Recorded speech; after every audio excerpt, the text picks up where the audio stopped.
Welcome to another episode with your host, Robert E. Hansen, psychic medium, author, and public speaker. Hi, welcome back. Today I'd like to discuss the topic, Judge Ye Not. This very, very famous spiritual expression has been around since before the Christ himself, over 2,000 years ago. He was one that actually accented this teaching. This teaching comes way back before the Christ was even on earth. It goes back to the times of the Buddha. It is not an uncommon expression in the human consciousness.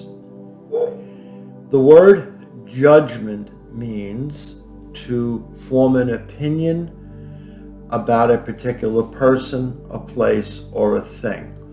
It imposes an outlook, a certain sentiment towards a particular situation. For example, if you have to purchase a new house or purchasing a house, there is a certain form of opinion and judgment that is based upon the purchasing of the home and why one would be purchasing the home.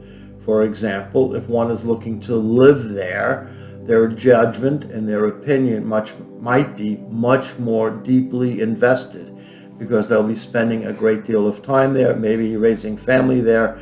So their opinion and their judgment has to be solid and grounded, right? And that judgment and that opinion must also be based in some sense of reality, meaning that if you're looking for a house $100,000 past your budget, but it's the house you really want, your judgment of the house might be, this is a great house. I love this house. This is my judgment. I love it. I love it. I love it. The opinion might be, well, if you can get it, go get it. But reality shows up and says, if you make this purchase, you can never afford it, and it would put an unbearable strain upon your relationships with your family. You'd have to work 3 jobs. You would never have a day off.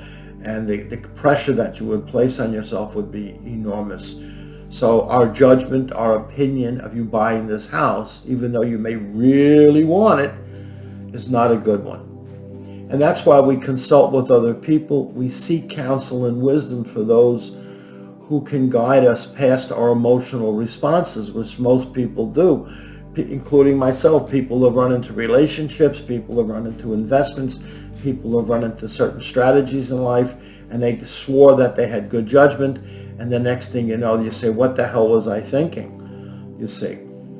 So there has been a long, long history of people making judgment. And on a very practical matter, judgment in the world is fine, right? You make, as I just shared with you, you may say, I want this house, but I realize it's not good for me, and I don't do it.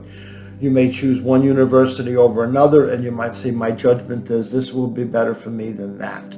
This has a prettier campus, but this has the kind of engineering program that I really need. In my good judgment, I should go there, right? Or in the judgment of my wife and my family, I should go there. So judgment can be a very, very comfortable thing. As a matter of fact, in courts of law, they have the judiciary, they have the judge sitting on the judge's seat, the bench, and they often have an image of the 2 scales of justice, meaning judgment, and the woman is blindfolded. That means she doesn't have a personal opinion about what is being shared, that the judgment has to be free of all personal involvement. You cannot make clear judgments if you personally are sending your own storylines into the process of judgment. And yet this is why this quote was born, because most people are not clear of that. They have judgments based upon their past expectations, behind their past desires, behind their past failures, behind their past trepidations. And this weaves its way into their soul, and they form a certain personality.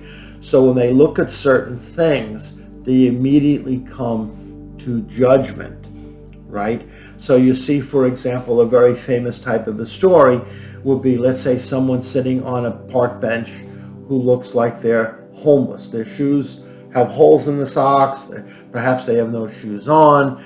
they're disheveled, they haven't shaved, they're walking around with a shopping cart, and judgment might say, look at this lazy person. Judgment might say, you don't want to be around these people, look at them, like that, right? Until you find out that the person had 2 of his children killed in a fire, and they fell into terrible despair and depression, or someone was in a business they put their heart and soul into, and it was damaged by a hurricane or destroyed by a storm, or a raging fire took it down, and they had no insurance, and they were completely without anywhere to go. Or you have someone coming out of military life, and they've served our great country, and they come back here depressed with PTSD, and they are shattered inside, and no one sees it. They're too proud to talk about it, and they fall into disrepair, and you see them sitting on a bench. Therefore, do not judge, do not judge, do not judge. Judge says that you are acting as the interrogator, the inquisitor. You are forming a final opinion about them, and your judgment is they are worthy or unworthy of being with you or not being with you. They are worthy of being hurt and damaged, or they are not worthy of that.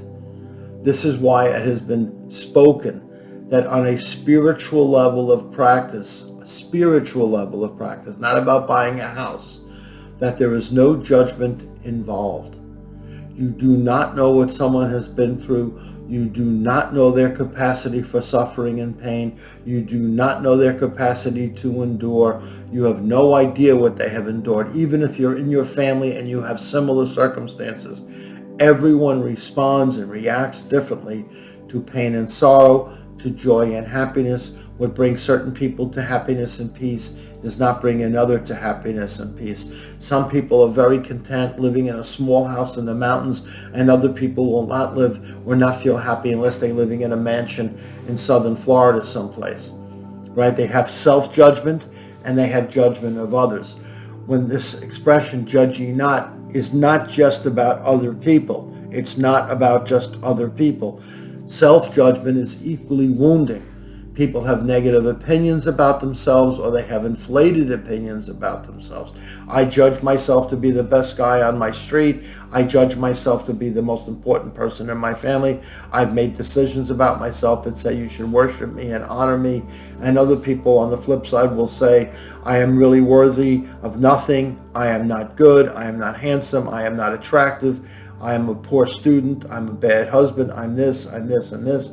It may not be true at all, but my self-judgment says you're not good enough. Someone may have placed it in your head when you were a child.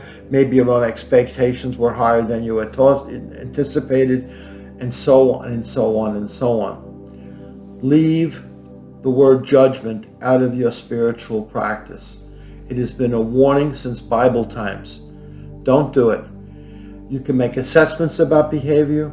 You can decide if you're not in a good space or in a bad space on any given day.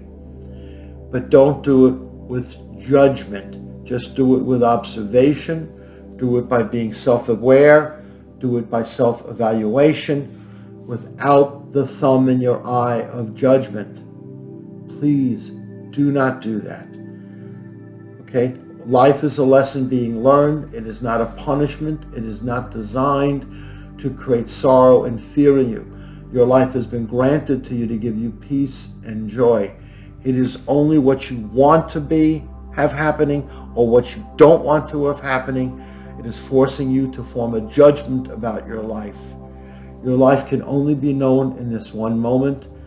It is a complete exploration of the presence of grace and love.